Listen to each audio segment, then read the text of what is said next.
ولقد همت به وهم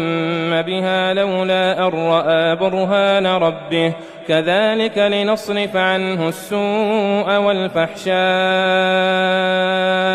إنه من عبادنا المخلصين واستبق الباب وقدت قميصه من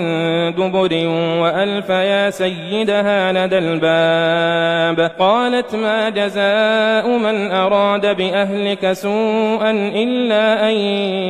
يسجن أو عذاب أليم قال هي راودتني عن نفسي وشهد شاهد من أهلها إن كان قميصه قد من قبل فصدقت وهو من الكاذبين